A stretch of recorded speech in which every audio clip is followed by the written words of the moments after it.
Dear viewers, ladies and gentlemen, Assalamu alaikum and a very good evening to you all. Welcome to Scholar Alap with Professor Dr. Mayeen Uddin Khandaker, a full professor at Sunway University, which is the leading private university in Malaysia. And he's one of the professor that need no introduction yet. Just to mention a few, he was a remarkable student in his undergraduate and masters. He got first class from Chittagong University, Bangladesh, and then he went on to the teaching profession. He taught in IUC, another private university in Bangladesh, AIUB, and of course another university which is very well known in the world is University of Malaya. He was an associate professor, and then he is a full professor now at Sunway University. Ladies and gentlemen, apart from that, he also involved in many research institutions in all around the world.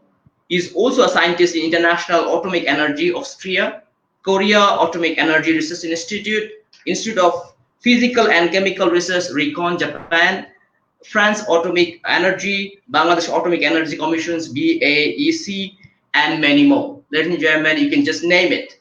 And the biggest thing that we can highlight as a world-class researcher, he has more than 215 research journal articles, so which is remarkable, and he has done it fabulously. And with that note, we'd like to welcome Professor Mayeen Uddin Khandaker. Professor, welcome to our show. Thank you, Dr. Mahfouz, for your kind introduction. Assalamu alaikum and very good evening to all listeners of Linkwith platform. So actually, Dr. Mahfouz already explained a lot. I am not like this. The first issue is this one. What I am doing, actually, I am just trying to do according to my regular activities, something like this. Because residing in a foreign country and doing job in a foreign country, we have to do everything in the proper way. So just I am trying to do in the as usual way, something like this, in this path. So it's very pleasure for me to be a part of this Linkwith organization. And I appreciate Dr. Mahfouz's initiative to form these types of organization or these types of platform. I could say this is a platform because before the starting of this issue, I mean this discussion, I already informally discussed with Dr. Mahfouz regarding the intention of this Linkwith platform. So far I could understand his prime intention is to help the young generation, I mean the young students, especially in research purposes and also higher education purposes. So for the research purpose, this is the most of the important issue. If we could consider the Bangladesh perspective, I could give a very small example. The issue is that in Bangladesh currently, we have more than 100 public and private universities. And certainly some of the university are excelling in disseminating the knowledge, I mean for teaching purpose. As an example, I could mention the name of Bangladesh University of Engineering Technology, BUET. This is one of the, in Bangladesh, it is the #1. But if we could consider with respect to the other universities in the world, although it is not in the rank, but the students' quality and teachers' quality, if we consider, then it will be also the one of the 100.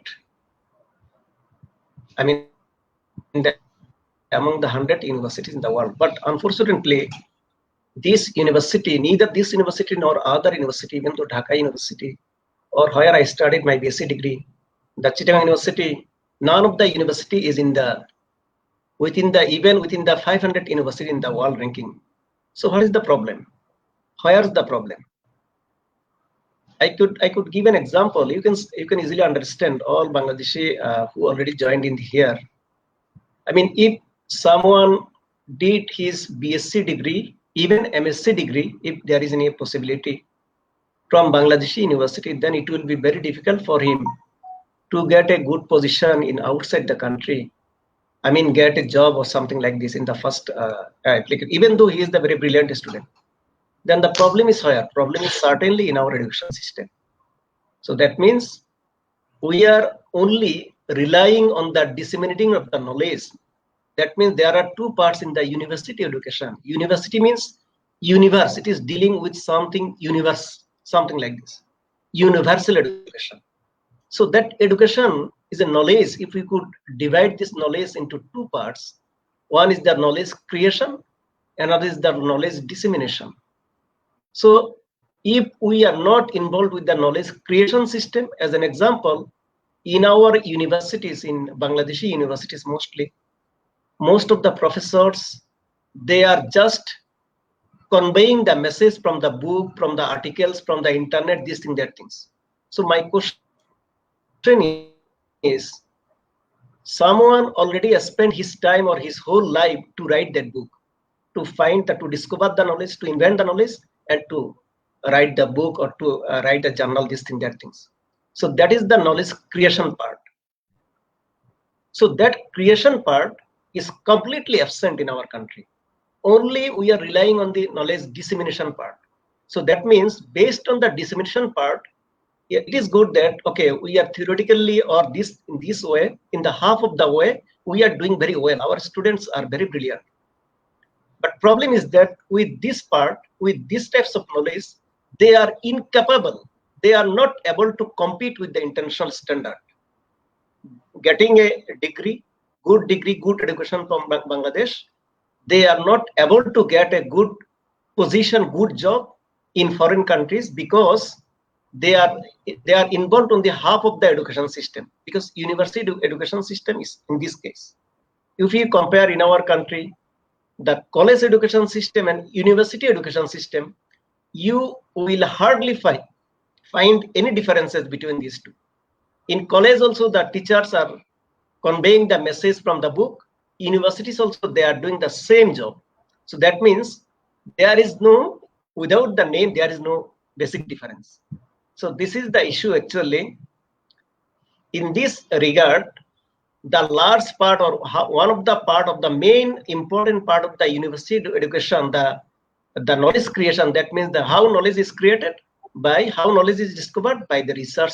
Only the research is the main important point. So that things is missing in our country. That is why I again appreciate Dr. Mahfouz. He tried to form a platform. It's called the Linkwith, something like this. From the name we can understand that he's going to try. He's trying to connect the peoples from different places to make a platform to help them for this purpose. I mean, that absent, what is absent in our education system, in order to develop or in order to help or in order to, as an example, something like this. So he's trying to do it, and that is why this types of platform I appreciate. And as far as my knowledge, or maybe I'm not, I don't know, but as far as my understanding or as far as my concern, this is the first such types of platform. He found these things to help the different types of students or young scientists. So thank you, Dr. Mahfouz. Thank you very much, Prof. Thank you very much for your appreciation and your time. We truly understand how busy you are, yet you just gave some time for us, and we truly appreciate that. Prof, we came to know that you work with many research institutions in all over the world, like Austria, France, Korea, Australia, and all those. Prof, when you work with in the area of atomic energy, basically, so how these institutions are basically contributing in their country's economy or in their country's research, and whether we have a similar institution back in Bangladesh, and I mean, if you could light on some. Thank you, Dr. Mahfouz. You raised a good point actually, but I would like to tell something, but in some cases maybe it's not a good platform to tell everything. Maybe I could give some example. Yes. After I finished my PhD, just immediately I submitted my thesis. Actually, I took four years to did the PhD. I submitted my thesis in maybe September, October, and by December, my PhD degree was confirmed. I mean, the defense was done, everything is done. So in the Korea, there are system is that normally convocation is done in February. So my PhD, everything, all formalities, everything is done by December, but I have to wait one more month, January, something like this. So what I will do by this time? So fortunately, on the mercy of God, the Korea Atomic Energy Commission, they offered me as a postdoctoral position. Even I still did not receive the certificate, formal certificate for the PhD. So then I discussed with the Korea Atomic Energy, the head, I mean the laboratory head. I told that I still did not have the certificate. How we could manage the visa, because it is a postdoc job. So he told that you better submit an application to the in Korea, normally vice chancellor is called the president. So he mentioned to me that, okay, you just send a letter to the president and you mention that you need to join in the Korea Atomic Energy Commission as a postdoctoral scientist. If the president agree with your application, then visa there will be no issue. So why I bring this information in here, because you would like to know the standing or the importance of the Atomic Energy Commission in every country. So I am giving the example of Korea Atomic Energy Commission, the standing or their importance.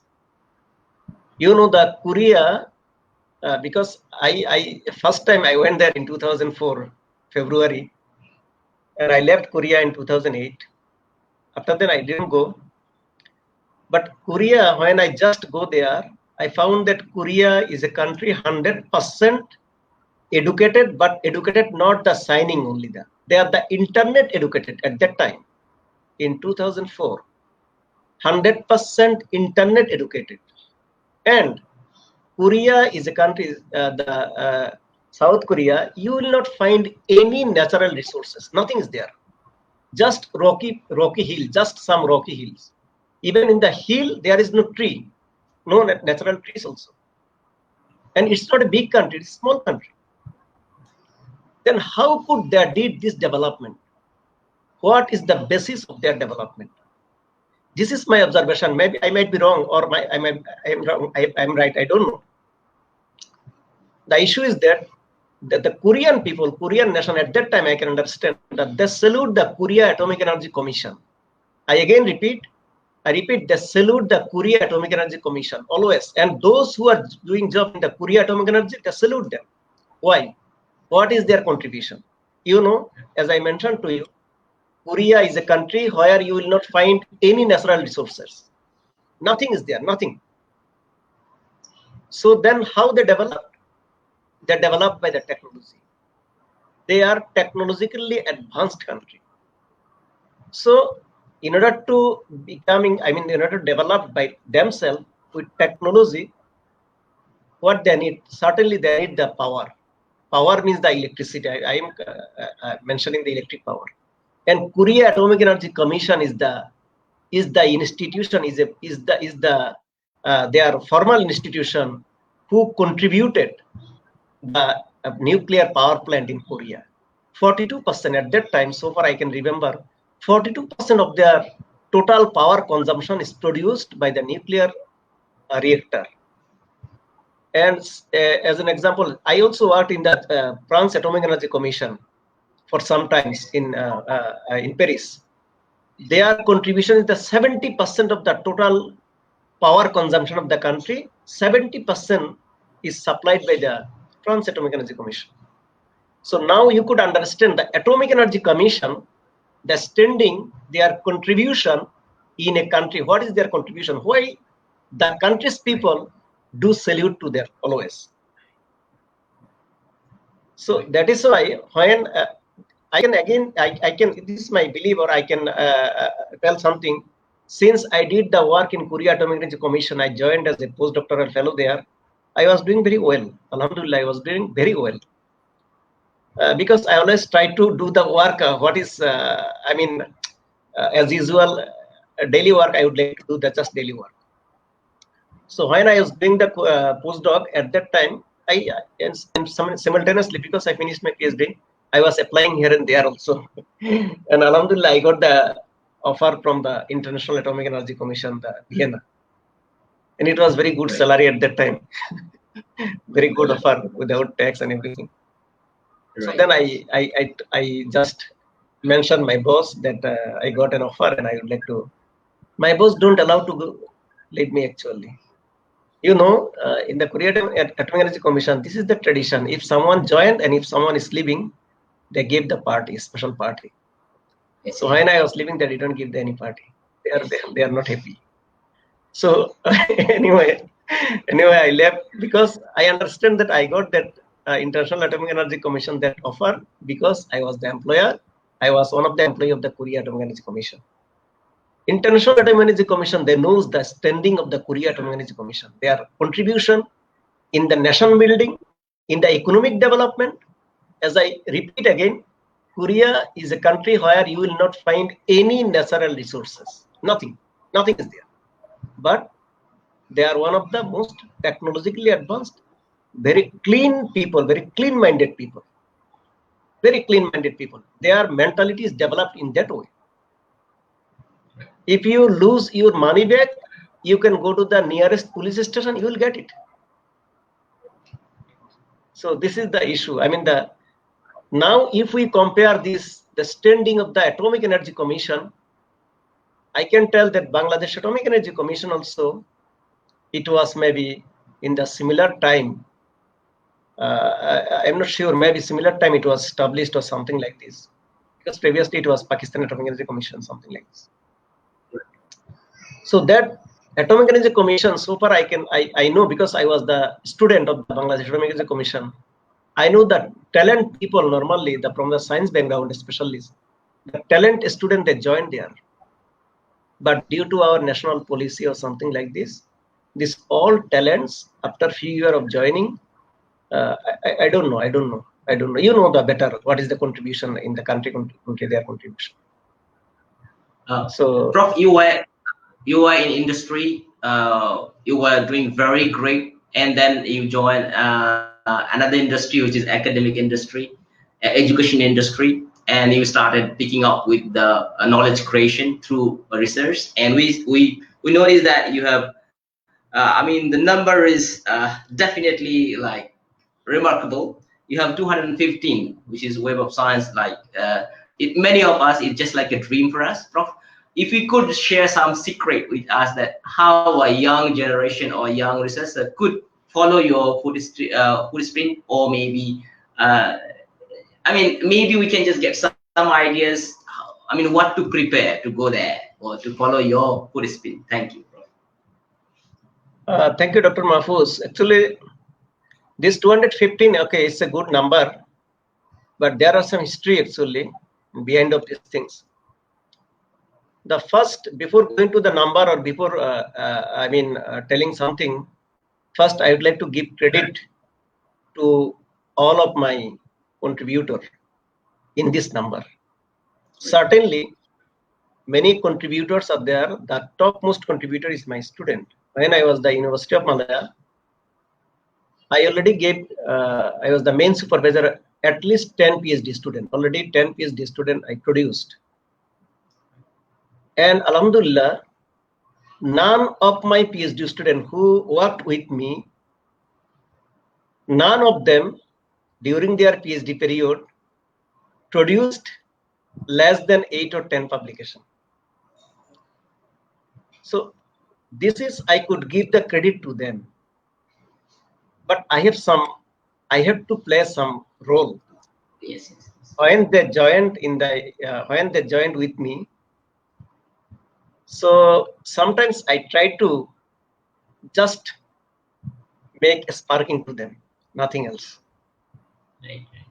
I give 1 hour or 30 minutes or 2 hours, or if needed 1 week, I just talk with them in the beginning. So I think maybe that talking is enough. Certainly, I closely monitor their activities from the very beginning, at least to publish at least 1 or 2 papers. So in the beginning, the first paper, all of my PhD students, even though it is live streaming, I don't mind to share these things. Maybe 80 to 90% is my contribution. I try to teach them how to write the paper. So this is my first. I try to teach them. I found that first 1, 2, 3 paper, once we published, then they already acquired the technique. They learned the technique. So that is why the number what you mentioned, yeah, really, alhamdulillah, it's a good number. 215 ISI paper is not a joke. It's not a play, something like this. So the issue is that all of my students is contributed. I can mention one of my students. I don't know whether he is in the live or not. He's from Pakistan. When he joined with me, he has only one conference paper, something like this. He finished his PhD within 2.5 years. When he was finishing his PhD, he produced 18 ISI paper and most of them is Q1. He is one of the hard-working student I found. So that means contribution is going to, their contribution also I should acknowledge is the issue. But on the other issue, you could see my publication is 215 or more than 200, but the citation is not too much. It's around 2000, something like this. It's not matching actually. If you compare with other field, maybe not your field, in case of science or engineering, if you compare with the biological science or energy or the nanotechnology, something like this, even 2000 citation, some students who in the beginning of their research career, maybe 4, 5, 6 years, they have the 2000 citation. But that is not the issue. Issue is that citation and these things it depend on how many people are working in that field, specific field. In radiation, it's a very saturated field, very saturated. Right. When after the Second World War, when the first atomic bomb was dropped, at that time I could mention that it's almost saturated. And the applied radiation isotope, that journal was started at that time. Radiation physics chemistry. I am the associate editor. That types of journal actually started after them. So it becomes saturated. Only few people are working. I see. In addition to the Atomic Energy Commission in all countries, but in all countries, Atomic Energy Commission, they are very proudful. Although their main job is research, but most of them are not doing the research. So as a result, only few students, only few people are working. That is why in our field, most of the journal, the maximum, I am the associate editor of radiation physics chemistry. Its impact factor is only 2, but it is Q1 for the last 10 years. So that means in that category, only 30 journals are there, total 30 to 32 journals, and most of their impact factor is very low, but they don't care about the impact factor because they are some original journal. Only few people are working. That is why citation is really low. But this is the drawback of this in this field. But it depends on field to field. But if we compare the radiation field, people are working. Again, it's very difficult to find 2000 citation, something like this, or 2000 publications. So in short, what I can tell that in producing of 200 publication, not only my contribution, my students' contribution are there. I have a lot of collaboration from home and abroad. As an example, I am working as a visiting scientist, and you mentioned in the beginning, in RIKEN and NIRS in 2 institutions in Japan. RIKEN is the #1 institution in Japan for physical and chemical sciences research. So from 2013, I am working as a visiting scientist without pay. What is the advantage? Advantage is that I could use their facilities because that facilities is the #1 facilities in the world. So I could use that facilities under the agreement when I was the University of Malaya, and when I left the University of Malaya, So the same thing, there is no difference because the collaboration is not with the University of Malaya. Collaboration is with me. My collaborator told that it's not any problem because we collaborate together with you. So still I am continuing these steps of. So that means their contribution also I acknowledge because they gave me the facilities. I only go to there and stay there and use their facilities. It's a huge amount for one day experimental expenditure around 10,000 US dollar. So they gave me always these facilities. Similarly, not only my PhD student or that collaborator, but also I have some other just win-win situation. Some collaborator is the win-win situation. That means we collaborate. Suppose my collaborator from India, I don't have the lab, some specific lab. He has the lab, and in his lab, his students is producing the data, and data is sent to me. I am writing the paper jointly, and we are publishing. So in these types of, the arrangement. So this is the postgraduate student and the collaborator, and this way, that way. So finally, hopefully we are able to produce these types of publication, something like this. In addition, I could mention some of my students already they received the degree from University of Malaya 2-3 years ago from Nigerian student. They went back to the Nigeria, but still they are contributing, they are collaborating with me. They are producing the paper together with me, even though they finished their PhD 3 years ago. I think some of them already joined in here also. So I would also give some credit to them. But what I am doing, I am just trying to motivate always. Every paper is a story actually. It's not a simple paper. Every publication is a story. As an example, one of my undergraduate students in University of Malaya, she did final year project. I supervised many students in University of Malaya final year project. So when I gave one work to her, because the work is a little bit difficult, it was the seaweed collection from the South China Sea and near to the Thailand, from the sea. And my colleague from the University of Malaya, he was suggesting me, why, Dr. Mayeen, why you are sending him, this lady, she's the student, a female student, why you are sending this lady to this problematic place to collect the sample? You should not send this there. Then I talked with that my student. She told that no problem, Prof. I can go together with my father. I found that she has more, a driving force compared to me. She managed her father and go there and stay 2-3 days, and it's not so easy to collect the seaweed from the inside the sea, from the seaweed farm. There's some robbery problem is there. So she collected I found the driving force is there. On that day, you believe me or not, I assume that this lady, certainly she will get a very good position. Now she joined in the Malaysia in the civil service cadre, something like this. She joined in the economic cadre. So that means, so finally we published in a good, that means even not only the postgraduate student, undergraduate student also, I think that I was able to sparking them. This is the issue. And all of the contribution, everything is jointly, it makes a good magic figure, 200 plus something like this. Thank you, Dr. Mahfouz.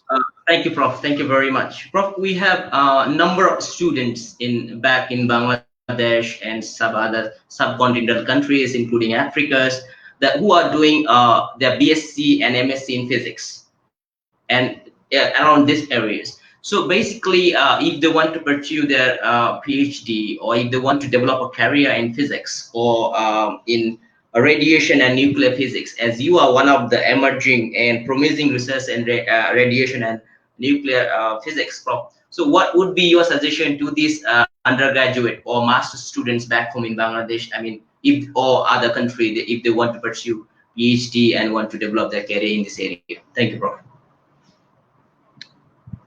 Thank you, Dr. Mahfouz. Actually, there are some sensitivities in here, so far I could understand, because there are a lot of pros and cons. The first issue is that I should not concentrate only on the physics student.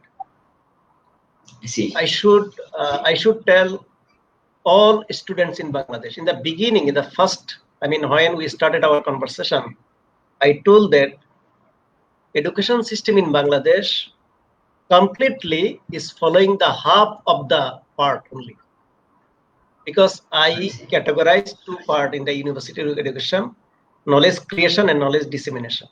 So only half of the part is currently is practicing in Bangladeshi universities. So that means only the knowledge dissemination is there, no knowledge creation. Students in Bangladesh, because I teach in University of Malaya 7 years, I teach the all basic courses, physics, nuclear physics, radiation physics, basic courses. In addition, I teach in Bangladesh also, because in Chittagong, Dhaka, something like this, before my PhD also. If I compare our student level, our student average merit level, certainly our student merit level is higher than this country. So then, why not our students, when they finish their BSc or MSc, they are not getting any job? Job means they are getting job in Bangladesh, but why not they are getting a job, secured a scholarship from the outside, from Australia as an example, from USA? Yeah, certainly some are getting, but it's not a very countable number. Only few of them are getting. But why most of them are not able to get?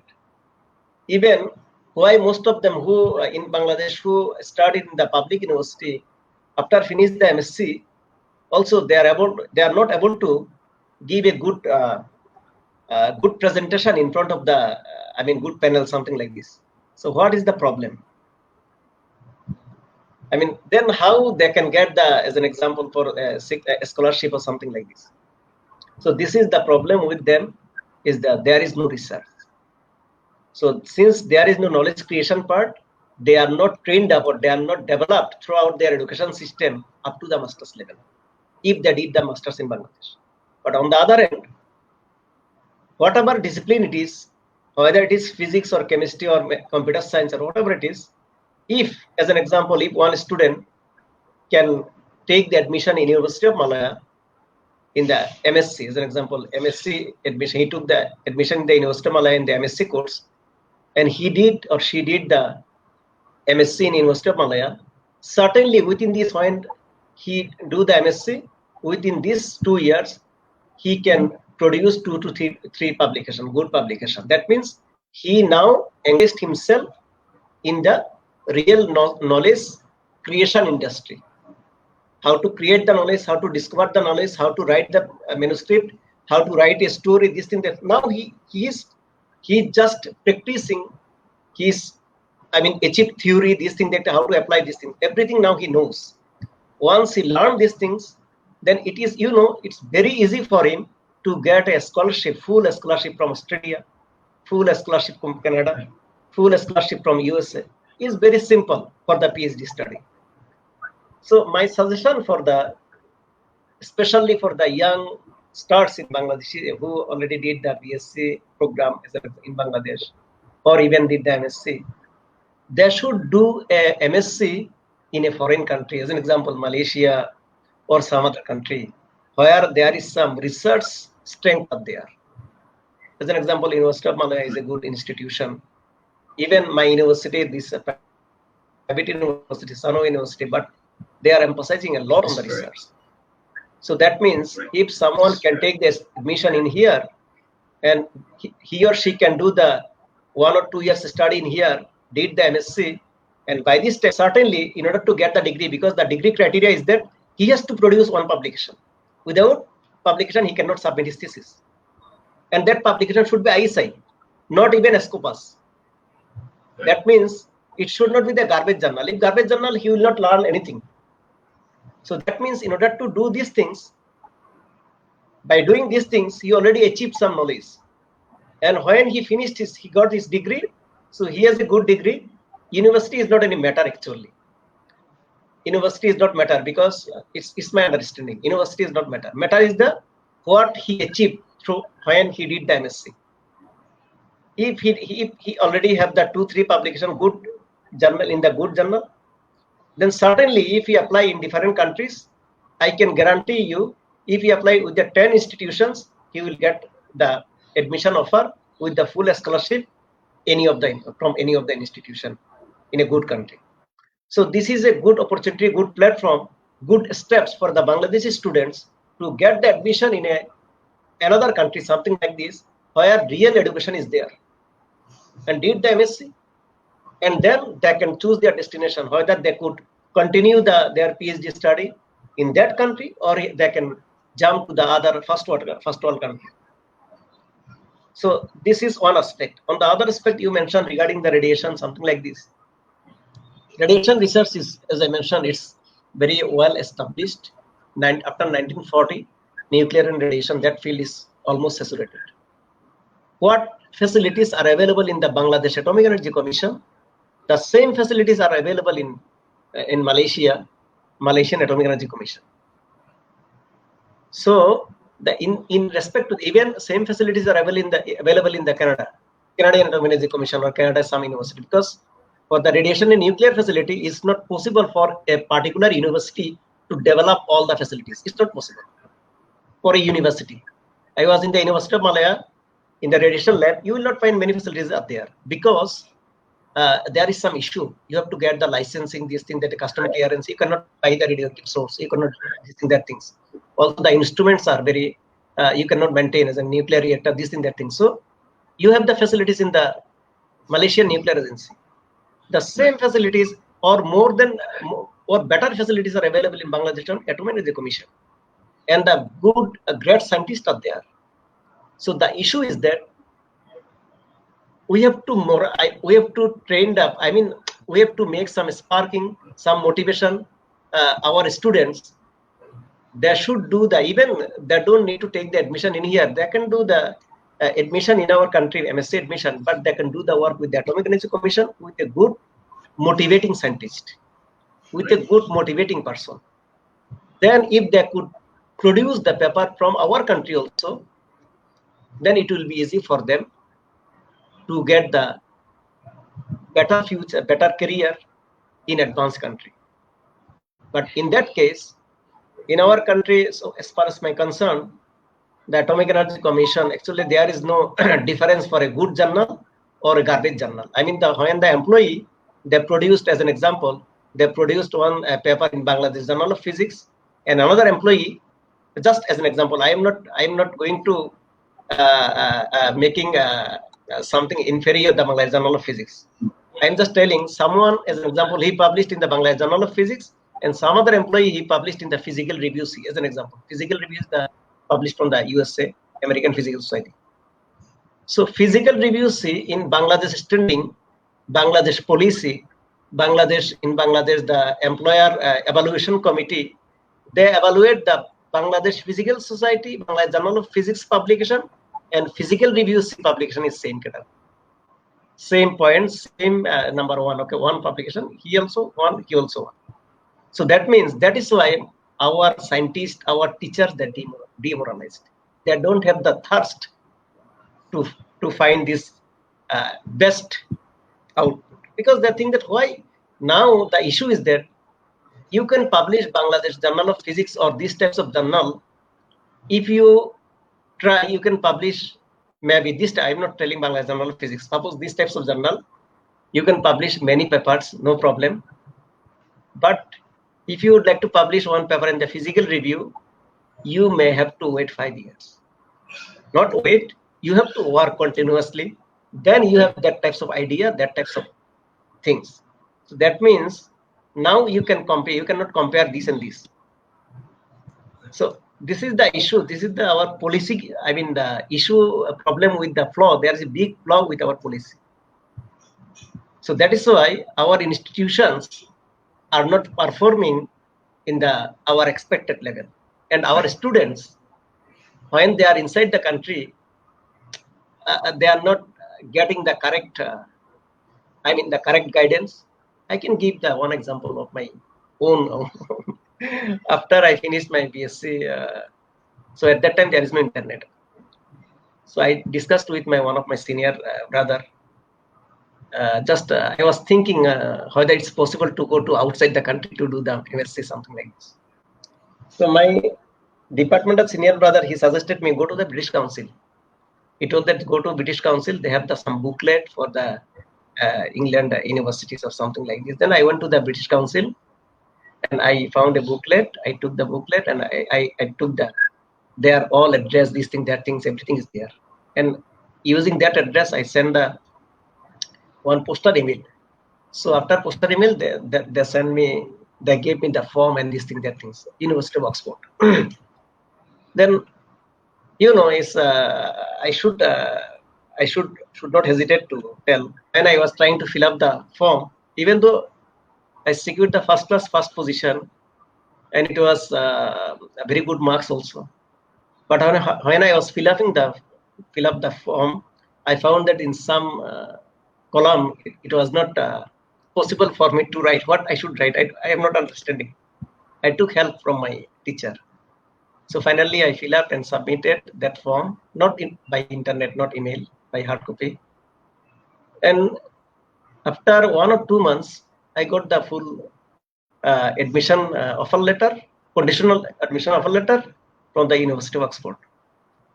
So condition is that with full scholarship, condition is that I have to secure the TOEFL score, 513, something like this.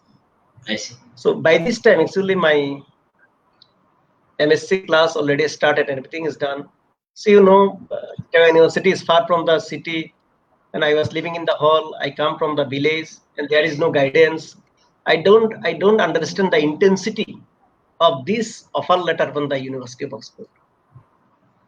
I don't understand the intensity of these things. If this is this time, so everybody can try to go there. Yeah. So that means this is the correct guidance, and these steps of the lacking of these things, sometimes you miss the opportunity. Prof, our next so question. My suggestion for the Bangladeshi students or other country student, it's not only for the physics or not for the radiation physics or any discipline, they should set up their target. If they would like to, I would like to go to the Australia or Canada or America, I would like to get the PhD there or MSc there, whatever it is. First, they have to, because,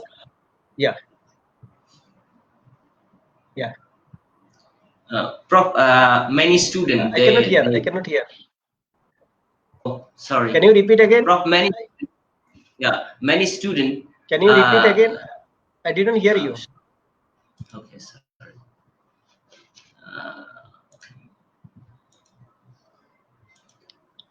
Prof, can you hear me? I didn't hear you. Can you repeat again? Can you hear me now? Can you hear me now, Prof? Hello. Hello, Prof. Can you hear me now? Hello. Hi, Prof. Can you hear me now?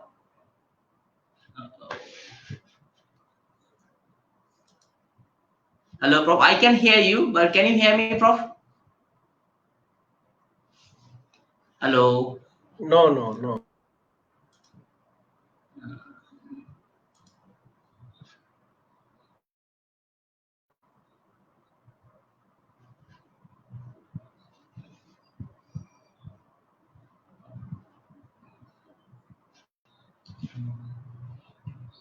Sorry, ladies and gentlemen, we lost our professor for the connection problem. I think we'll be back shortly. Please stay with us. Thank you.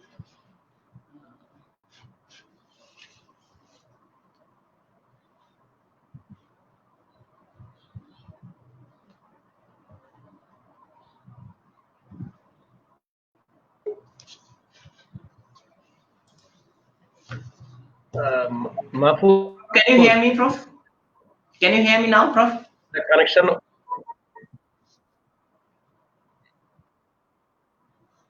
Yeah, now I can hear. Now I can hear. Sorry, thank you. Now can hear. Sorry. Yes.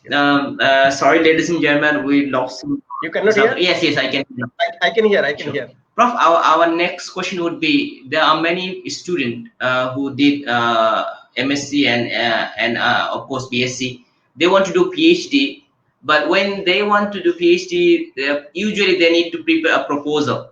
Since you supervised many PhD students and many of them are graduated, so basically as a supervisor, if somebody drop a proposal, what you look at I mean, what are the things that you basically look at in that proposal? So some of the students from back in Bangladesh and in other countries, they say they're not sure what they should put into the proposal so that they can attract the professor or they can impress the professor. So what are the basic element that you look for in a proposal, in a PhD proposal, Prof?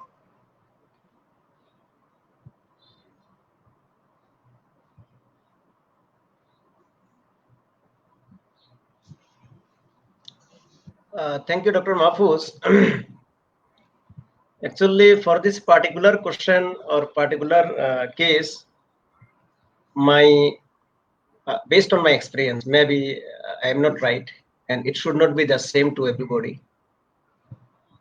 In my case, I never consider what a student has written. I didn't give any value actually. When the students would like to do that, as an example, they would like to get the admission under my supervision, something like this, do PhD, masters, whatever it is. When they show the interest, the first thing is that I just check initially their results, actually, previous results. If their results is okay, as I mentioned to you in the beginning, because they are not trained up through their undergraduate education or student education system, nothing, they are not trained up anything regarding their research or these things. Certainly, if you ask them to write a proposal, so it will be very difficult for them to make a good proposal which can satisfy you, because you are the senior lecturer of University of Malaya. You are already in the good platform. You know what should be in the proposal. They don't know. And when they write, they just try to get help from the internet, this way, that way. It's very difficult for them to write a good proposal.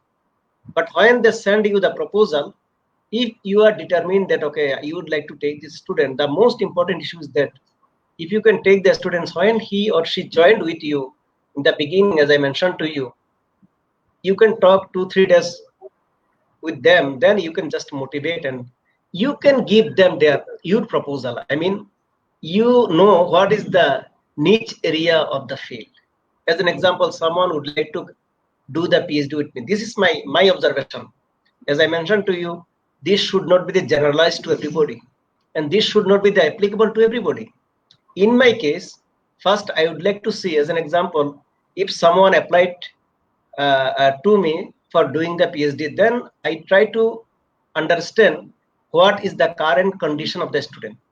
Certainly, I am working in the nuclear and radiation physics, and most of my contacts and most of the students who would like to do the PhD, they are actually already have job in the country. They are either scientist of the Atomic Energy Commission, or maybe the university lecturer, or these things, that things. So in that case, since they already have a secured position, these things, that things, so that means I would like to associate their research or their field with their previous field. I mean, suppose someone is working in the Atomic Energy Commission, so I'd like to give a topics with that specific, I mean, in Atomic Energy Commission, in which field he is currently working. So I'd like to try to give a topics with his current association of his works. Someone is working in the University of Chicago, so I would like to give some topics, I mean, based on his previous thesis. As an example, if he did the MSc thesis, something like that, as I mentioned, even though that is not very good, but he did something on this. So I'd like to associate a good topics or niche area on that specific topics, and we can allocate these things. So by evaluation of proposal, it's not a big issue for me. I never consider this. What a student write, I never consider. Once they join, I just adjust according to my understanding. I discussed with them, okay, we would like to do this or this way, that way. So then, because at the beginning we should not know, and after 2-3 years, a student know better than me, something like this. But this is certainly a good question for other field, because my field is different, radiation, and this is the saturated field. Most of the students are aged student actually. They come, they already have some position. But as an example, if the students from the computer science, they are very fresh, very young. I mean, a Bangladeshi perspective computer science. So in that case, it is very much important to writing a good proposal. Computer science students, they are relatively advanced in computation, in finding the knowledge, searching the knowledge, getting the proper things. So they are very advanced. So they know what is the niche area current day. As an example, right now, it's very hot topics, AI, artificial intelligence. Right now, as an example, maybe after 1 year it will be changed. But one general topics, one common thing for the computer science, that is the software. I mean, the writing the software, the capability of software engineering, something like this.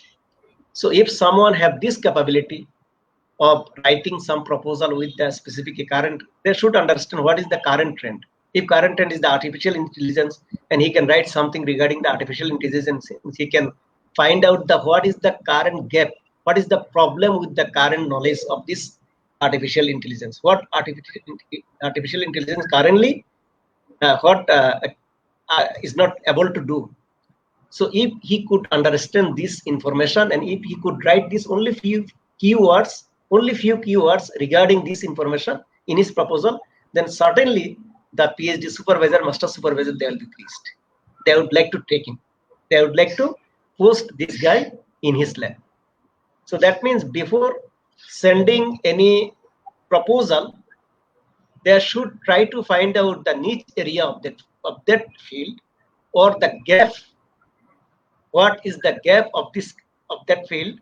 So if they could find out the gap, and they could just mention that, okay, I would like to work on this specific issue, something like this, then I believe any supervisor would like to take him. But just writing something, there is no previous supporting thing to him, his education system, then it is again is not very convincing. I mean, in his undergraduate study, suppose I studied in the physics, if I write a proposal with the computation, artificial intelligence, and there is no course I studied in my undergraduate study relevant to the artificial intelligence or software engineering, and I write some proposal, something like this, then it will not be matching with my previous experience. So it should be matching, should be niche area, and should be with the some try to find out some gap, and write only few words with that gap and would like to do, then maybe the research proposal is, it's not I mean, the there is some furnishing, there is some cosmetic, that is not the important for PhD masters research proposal. Cosmetics is not the important is the message. Not too long proposal also is not needed. What I would like to do, the find out the key area, it depends again on the field to field. I don't know about your field, your business, you are from the business department. So you're from business department, right? Yes. Okay. So I don't know regarding the business area. So similar concept, bro. We look for the gaps. When there is a gap, so trying to find out the gap and just write some keywords. Okay, I would like to do with this work, and it is good if he has some supporting publication or supporting something like this. Then nowadays it's very simple. Students, if they want, they can do a lot of, as an example, LinkedIn, many courses are there, many courses. So they can do this 2-3 courses from choose by internet, even in the YouTube. A lot of things are available. So they can do 2-3 courses, 2-3 lectures. They can continuously hear, and finally they can find out some information and write a proposal. And even some ready-made proposals in internet available. They would like to download. They should download, read, and then find out some key points and prepare their proposal in their own language, own way. Yeah, thank you. Our next question would be: we have somehow kind of obsession about like this part of the world, that we want to go to US and all, and North America especially, and other part even in Europe. But what we notice that you also working with Korea, China, this part of the world. So what would be your advice if somebody would like to pursue the PhD and all these things in this part of the world, like Korea, China, and all? How do you find their research? How progressive is their research, Prof? Okay, thank you, Dr. Mahfouz. Actually, I can give the example from my experiences, but it may not be the generalized issue. for everybody, or it's not applicable to everybody. In Korea, when we went there, at that time, my supervisor is very pure gentleman actually. It's one of the most gentle person I have ever known. Very gentleman. So in the Korea, the PhD system is that the student have to do the coursework for 2 years. First 2 years is only the formal coursework, just formal coursework. You have to take 3 courses per semester, the formal class similar to the undergraduate, and after a semester is finished, you have to give the examination, you have to pass. That means 42 credit hours you have to pass. So after finished the first semester, just first semester, 4 months is finished, still 2 months is remaining. I finished my coursework, and my family is in my country, so I asked my supervisor, Prof, I finished my first semester coursework, now I have the 2 months remaining. These 2 months, what I should do? I mean, I come as a PhD student to doing the PhD research something, because I was given the salary every month and the scholarship also from the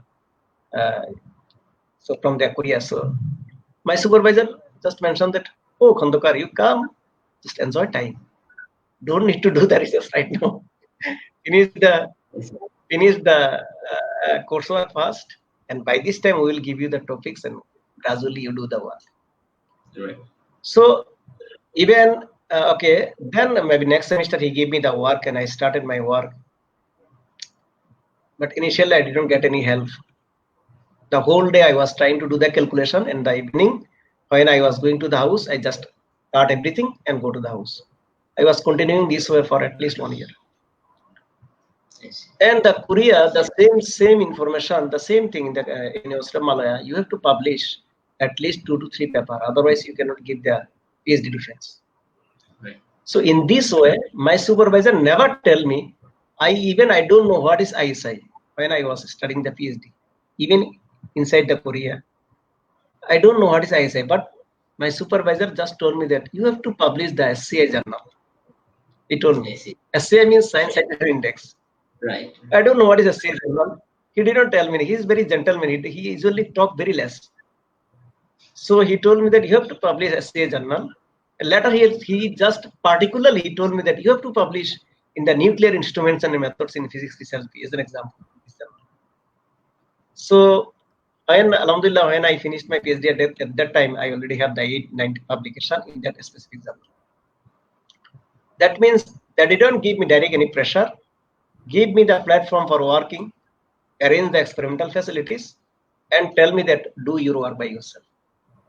And you have to produce this publication. Without these things, you cannot get the degree. But there were no more messages. But unfortunately, I don't know that this publication is ISI publication or it is Q1. That I don't know. When I applied in the University of Malaya, so they see at that time I had around 30 publications when I applied University of Malaya, and among the 30, maybe more than 20 was the Q1.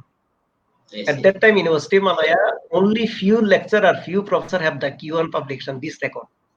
I see. Certainly many people, but since 4,000, 5,000 teachers are there, I mean few means maybe several hundred is there. Yeah. So they gave me the, according to their criteria, they gave me the associate professor position because it was matching with these things. So the issue is that in Korea, normally they don't tell you, but their rule, their system is exactly the similar. In Malaysia, it is the difference is that Malaysia, when you joined in the first day in the University of Malaya as a PhD student, maybe within 1 or 2 weeks, you will learn everything. You know that you have to publish ISI, these things, Q1, Q2, this way, that way, everything. But in Korea, we didn't know actually. But the system is same. It was not. The information was not given to the student, but system was same. So the difference is that in Korea or other countries, even the same also in Japan. In Japan also it depends on there are some labs, the professor is very strict. Some other lab, the professor is flexible. If you are very lucky and you got the very good quality professor, then you will be the world-class researcher actually in Japan. But there is some other part also. If you are not lucky, you will get you got the Monobushi scholarship for 3 years. Very good. You will get a handsome salary every month. And just when you 3 years is finished, they will give you the certificate. They will give you the certificate. There is no other extension. Right. And they will not consider what you already did or something like this, because it depends on the Japan, depends on again the lab conditions, because but most of the lab is very good. Right. Again, it depends on the I mean, in where you have been placed. Right. If you are very enough lucky, then you have been placed in a good lab, and you may good, I mean, build a good career, good publication record, and these things, that things. Prof, So we this are is very the Prof, we're towards the end of our program. We will take some questions, and ladies and gentlemen and their viewers, if you have questions, please raise the questions, and you can put it on the comments, and then we'll be reading. Our first question, Prof, to you from Rifat Khan. You will see on the screen, Prof. Yeah. Is there any way to combine computer science with nuclear science? I think that what he wanted to mean. Rifat Khan from. Yes. Yeah, I know Rifat actually. He was working with me. Thank you, Rifat actually. So he was working with me. I know he's a very good computer programmer. Yes, certainly. Nuclear science means, in principle, nuclear science. If I tell you the dimension, as a dimension of the nucleus is 10 to the power minus 15 meter. 10 to the power minus 15 meter. I mean the radius of a nucleus. Could you imagine what is this? Femtometer. Femtometer means 10 to the minus 15 meter. Up to now, now the whole world is crazy with the nanomaterials. Nano is 10 to the power minus 9 meter. Try to understand. 10 to the power minus 9 meter is nano. 10 to the power minus 15 meter is the nuclear size. And the nuclear scientist is dealing with this nucleus. We don't have any other machine. I mean, up to nano level, we can see the particle size, because we have the machine, different types of microscope, we can see microscopy. But for the nucleus, we cannot see actually. It's not visible. We don't have any machine. So people are telling that still 90%, 99% of the nuclear inside the, we don't know. What is inside the nucleus? We don't know. So certainly the computational, if a very good computer engineer, a computer programmer, because we know there are some system, we know what is the inside the nucleus, there is some coming from the nucleus, some radiation. Based on the radiation, we can understand the nuclear structure, this or that one. So this is developed in 1940s. So now the computational, capability is lot of advanced capability, lot of improved capability compared to the 1950s. And if a very good programmer, he can easily associate and find out the new information of the nucleus using the best computer programming. I mean, with the existing knowledge, developing the model, we already developed many models we have, but a best computer programmer can again develop the model in further way. So there is a good chance or high possibility of associating these things, but we have to be placed this student in the good laboratory. As an example, I can mention the Oak Ridge National Laboratory, Brookhaven National Laboratory in USA, in New York. So these types of laboratory, they normally pick up always the best computer programmer, because they are doing the nuclear research and best computer programmer is needed. And this capability I don't have. I am not a good programmer, so that is my lackings is in here. But if I know very good nuclear physics, but I don't know anything regarding the program. So if someone have these things, they can easily associate. Yeah, thank you. I think hope it answered, although I didn't understand anything almost. But Prof, I hope that the one who asked questions got the answer. Prof, our last question would be in Bengali. Sir আপনি অবশ্যই আমরা যেটা শুনেছি যে আপনি গ্রাম থেকে এসেছেন, জীবনের একটা চড়াই উতরাই পার করে আজকের এই পজিশনে। তো যারা আমাদের ইয়াং জেনারেশন অনেকটাই ফ্রাস্ট্রেটেড, আমি দেখি হয়তো ইনস্টিটিউশন থেকে অনেক সময় হেল্প পায় না, বা বিভিন্ন ভাবে হয়তো তারা চাকরিরও একটা অনেক কিছুই আসে, আপনারা জানেন যে আমাদের সমস্যাগুলো। এই জায়গা থেকে আপনি তাদেরকে মানে কিভাবে বলবেন যে আসলে, বা আপনি কি বলতে চান যে আসলে তারা তাদের স্বপ্ন, স্যার যদি একটু স্বপ্ন দেখানোর কোনো অ্যাডভাইস আপনার কাছে থাকে স্যার? না, এটা খুবই ভালো কোশ্চেন। আসলে মানুষ তো পিছনের কথা ভুলতে পারে না। তো আমি খুব অর্ডিনারি ফ্যামিলি থেকে এসেছি। আমার ফাদার ইস্ট পাকিস্তান রাইফেলসে চাকরি করতেন, উনি ছোটখাটো অফিসার ছিলেন। তো পরে আমি যখন ক্লাস 8-এ পড়ি, বৃত্তি পরীক্ষা দিই, আমার father, I lost my father at that time. তো স্বাভাবিক, এটা হচ্ছে জেনারেল সিনারিও। সামান্য চাকরিজীবী ফ্যামিলি, ভাই বোন অনেক, ওই হয়তো ওরকম আর্থিক আসলে সলভেন্সি তেমন ছিল না। তো আমরা সবাই পড়ালেখা করি সবাই। তো স্ট্রাগলটা আসলে এটা বলতে গেলে আমি আসলে স্মরণ করতে চাই না, কারণ মাহফুজ তো তুমি তো সায়েন্সে পড়ো নাই, সায়েন্সে পড়ছো নাকি কমার্সে পড়ছো? এইচএসসি পর্যন্ত পড়েছি, তারপরে আর এইচএসসি পর্যন্ত সায়েন্সে পড়ছো? জি জি জি জি স্যার, জি। ও আচ্ছা আচ্ছা, তাহলে তোমার হয়তো, তুমি তো বয়সের কারণে হয়তো তোমার তো একটু ধারণা থাকার কথা। কিছুটা। আমি এসএসসি তে আমার জেনারেল ম্যাথ, ইলেকট্রিক ম্যাথ, এগুলো সবই ছিল, ইন্টারমিডিয়েটও ছিল। তো আমি আসলে আমার শিক্ষা জীবনে এসএসসি থেকে ইউনিভার্সিটি নর্মালি আমি এসএসসি এবং এইচএসসি দুইটা ক্লাসের কথাই বলবো, আমি কোনো বিষয়ে কখনো কোনো প্রাইভেট পড়তে পারিনি। Can you imagine? আমার লাইফে কোনো প্রাইভেট নাই। তাহলে কিভাবে পড়ালেখা করছি? আমি নিজে নিজে যা ওই ক্লাস করতাম, রেগুলার ক্লাস, খুব অ্যাটেন্টিভ ছিলাম। ক্লাসে স্যাররাই যাই পড়াইতেন, ওগুলা এসে বাড়িতে যেভাবে পারতাম আর কি, নিজে যতটুকু পারতাম। তো এই যে প্রাইভেট আমি কখনো পড়িনি, সেটা ইংলিশ বলো আর ফিজিক্স বলো, কেমিস্ট্রি বলো, ম্যাথমেটিক্স বলো, ইলেকট্রিক আমি কখনো কোনো প্রাইভেট পড়িনি। আসলে পড়ি নাই, ক্যাপাবিলিটি ছিল না, ফ্যামিলির ক্যাপাবিলিটি ছিল না যে প্রাইভেট পড়ানোর। আমি ফেনী কলেজে পড়ছি, ভিক্টোরিয়া কলেজে আমি অ্যাডমিশন টেস্ট দিয়েছি, ওখানে টিকছি, কিন্তু ওখানে আমি ভর্তি হতে পারিনি বা ভর্তি হইনি। অ্যাগেইন কিভাবে এটা মেনটেন করব।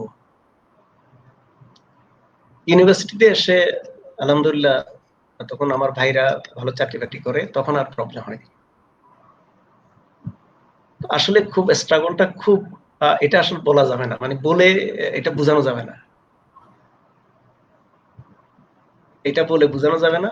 এবং আমার মধ্যে এই কারণে, যে এরকম স্ট্রাগল করার কারণে, যে প্রাইভেট পড়ি নাই কখনো, নিজে যে পড়ছি যাই পারছি, তো আমার মধ্যে ওই ওই ধরনের একটা গ্রো করছে। অবশ্যই আল্লাহ তাআলার মার্সি, আল্লাহর মার্সি ছাড়া আসলে অনেক সময় চেষ্টা করলেও অনেক কিছু হয় না, তবে আমাদের চেষ্টা করতে হবে। আমরা একটা বাসে উঠলাম, হয়তো সবগুলা সিট ফিল আপ, আমি দাঁড়িয়ে আছি, আমি হয়তো ভাবলাম যে আমার পাশের যাত্রীটা নেমে যাবে পরবর্তী স্টপে, আমি হয়তো দেখলাম জায়গাটা চেঞ্জ করলাম, দেখলাম আমি যেখানে দাঁড়িয়েছিলাম ওই লোকটাই নামলো এবং আরেকজন বসে গেল। তো অনেক সময় ভাগ্য অনেক সময় আসে, আবার অনেক সময় আসে না, কিন্তু আমাদের চেষ্টাটা আমাদেরকে করতে হবে। এই যে চেষ্টা আসলে করলে পরে, আমি সাকসেসফুল পারসন না, কারণ আমার লাইফটা অনেক দূর ঘুরে আসতে হয়েছে, এখন খুব বেশি ভালো জায়গায় নেই। তারপরেও আমি চেষ্টা করি যে আমি আমার কাজটা রেগুলার করতে আর কি। তো যখন বাংলাদেশ তো আলহামদুলিল্লাহ, আমি এক সময় ওইটাও একটা প্রবলেম আছে, আমি বিসিএস পরীক্ষা দিয়েছিলাম, আমি কলেজে জয়েন করছিলাম। বিসিএস 8টা পরীক্ষা দিতে হতো আমাদের সময়। আমি 8ম পরীক্ষাটার ওই সাবজেক্ট ভুলে গিয়েছিলাম আসলে, তখন একটা পরীক্ষা কম দিয়েছি। তো আমি কলেজ ওই ভালো ক্যাডার পাইনি, কলেজ শিক্ষা ক্যাডার পেয়েছিলাম, শিক্ষা ক্যাডারে জয়েন করছিলাম, 2 মাস চাকরিও করছি। তো আমার যেটা অবজারভেশন আর কি, আসলে ওই মানে চেষ্টা করতে হয় আর কি। চেষ্টা করলে ইনশাল্লাহ, ওই কথা আছে না যে ফরচুনস ফেভারস দ্য ব্রেভ, এরকম একটা কথা আছে যে চেষ্টা করলে ইনশাল্লাহ আল্লাহ তাআলা আমাদের ভাগ্যকে চেষ্টার সাথে জুড়ে দিয়েছেন, মানে অ্যাড করে দিয়েছেন ভাগ্যটাকে চেষ্টার সাথে। তো ইয়াং জেনারেশন যারা যে অবস্থায় আছে, যেখানেই আছে, সবাই যদি ওভাবে চেষ্টা করে আর কি, যে লাইনে আর কি টার্গেট নিলে এবং চেষ্টা করলে ইনশাল্লাহ, সে যদি বিসিএস এর জন্য চেষ্টা করে, তার বিসিএস না হোক কিন্তু আরেকটা চাকরি হয়ে যাবে।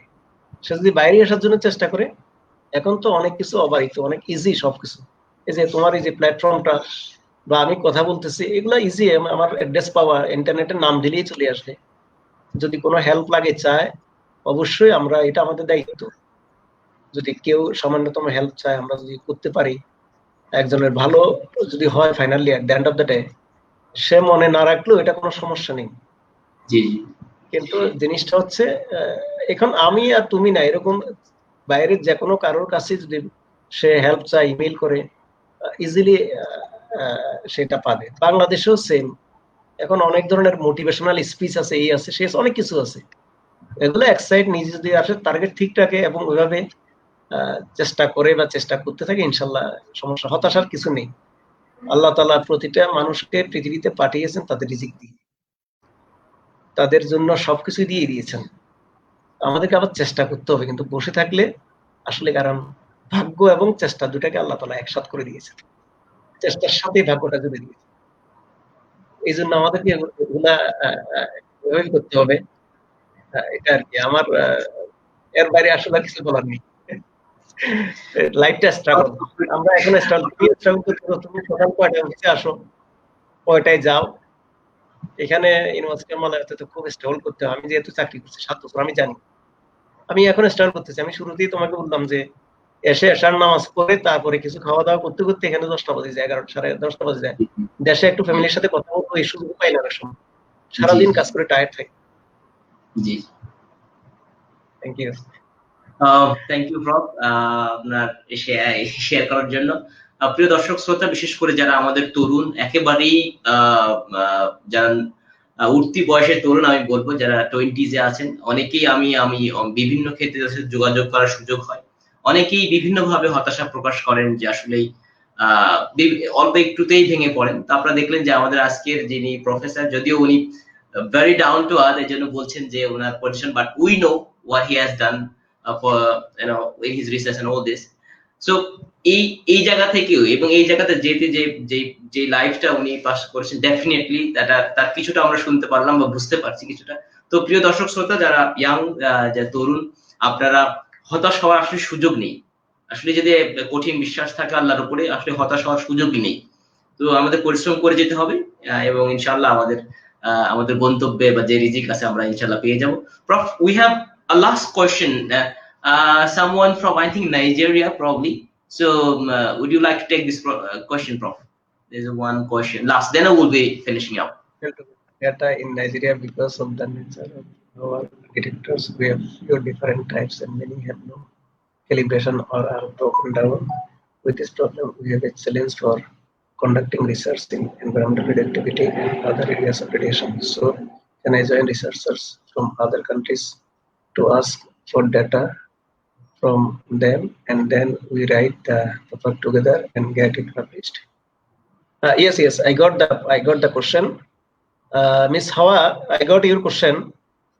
It's okay. Actually, it's not very unlikely that your detector is not working and there is no enough calibration procedure is there. This is not unlikely. This is a normal procedure actually. In every country, every detector have some problem. Always it gives the problem, and I know the difficulties of the solving the problem. So in that case, if you could make a collaboration, get data, write the paper, that's fine. That is the continuation of your study. because sometimes in your stage it's not so easy to solve the detector problem, because this is one of the most important issue. Sometimes the software is giving the problem, sometimes the hardware is giving problem, so you cannot solve it. In order to solve, you have to have a lot of good funding, then only you can do it. Sometimes some detector is working for a long time because it's a cryogenic material. Its condition is very sensitive. Normally it works with the minus temperature. So if the temperature variation is there, so detector gives the problem and it's not properly functioning. So in that case, I should tell you, you should not stop. You can collaborate with your friends or some other colleagues from other country, what you mentioned. You can get the data, continue on the writing and do the research. That will be the best option actually. If you stop your because your detector is not working, you stop your research, you are not communicating, then you will forget whatever you learn.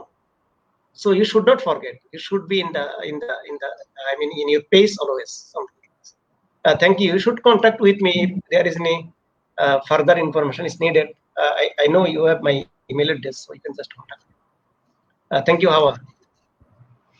All right. With that note, Professor Mayeen, we are very delighted and we are very finished. pleased. Yes. Sorry. No. Hello, Prof. Prof, can you hear me, Prof?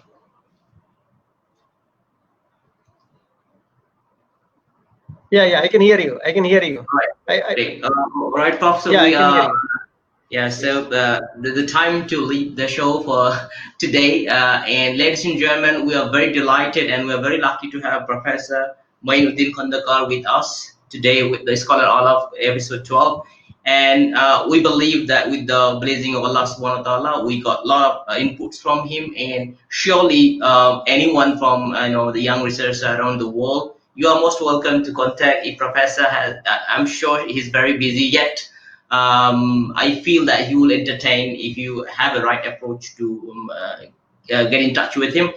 And ladies and gentlemen, thank you so much for joining us and watching our show. Keep watching, and we'll see you on next Friday, 8 p.m. Bangladesh time and 10 p.m. in Malaysian time. With that note, we thank you all. Thank you very much for watching. Assalamu alaikum wa rahmatullahi ta'ala wa barakatuh, and a very good night. Thank you to everybody who joined and who didn't join, but later you will hear. So thank you everybody and have a nice time. Good sleep. Thank you so much. Thank you.